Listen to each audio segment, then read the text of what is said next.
연말만 되면 특수를 보였던 소비 심리가 꽁꽁 얼어붙었습니다.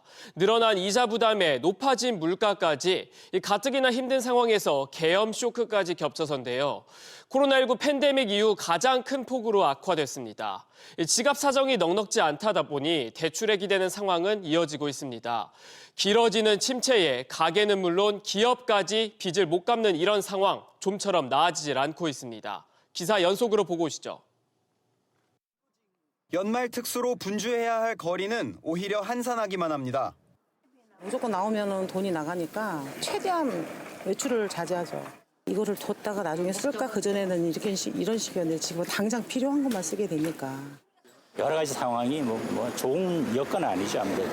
기대는 잘 안 하지만서도 잘 되겠지 하고 도매 시장도 많이 줄었죠, 아무래도. 이달 소비자 심리 지수는 88.4로 평균인 100 밑으로 떨어졌습니다. 한 달 새 12.3포인트나 하락했습니다.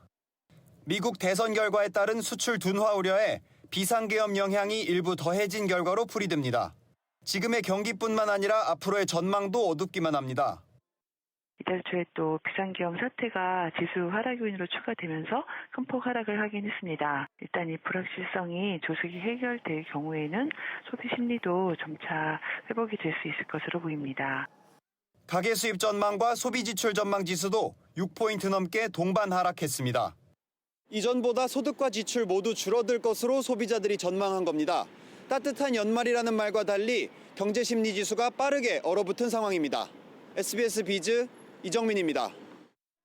한국은행이 발표한 금융안정보고서에 따르면 3분기 말 기준 전체 자영업자의 대출 연체율은 1.7%로 집계됐습니다.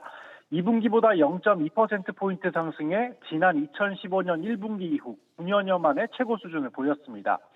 여러 곳에서 돈을 빌려 저신용 상태인 취약 자영업자의 연체율은 더 심각한데요. 이들의 연체율은 10명 중 1명꼴인 11.55%까지 올라 11년 만에 최고치를 기록했습니다. 지난해까지 1%대를 유지했던 기업 대출 연체율도 올 들어 2%대로 상승한 뒤 3분기에는 2.43%까지 올랐습니다. 특히 기업의 이자 지급 능력을 나타내는 이자 보상 배율이 중소기업은 0.1배에서 마이너스 0.2배로 하락했습니다. 이자는 고사하고 영업이익도 적자를 보고 있다는 의미입니다. 이자 비용을 감당하지 못하는 중소기업 비중도 59.8%에 달했습니다. 한국은행은 3분기 말 가계대출 연체율이 0.95%로 상승세가 주춤하다고 봤는데요. 하지만 향후에도 경기 침체가 이어져 가계소득이 줄고 부동산 등 자산 가격이 하락할 경우 연체가 늘 것으로 전망했습니다. 지난해 기준 2.5% 수준이었던 연체 가구 비중이 내후년에는 2배인 5.1%까지 늘 수 있다고 내다봤습니다. 이런 가운데 최근 탄핵 정국이 변수로 떠올랐는데요.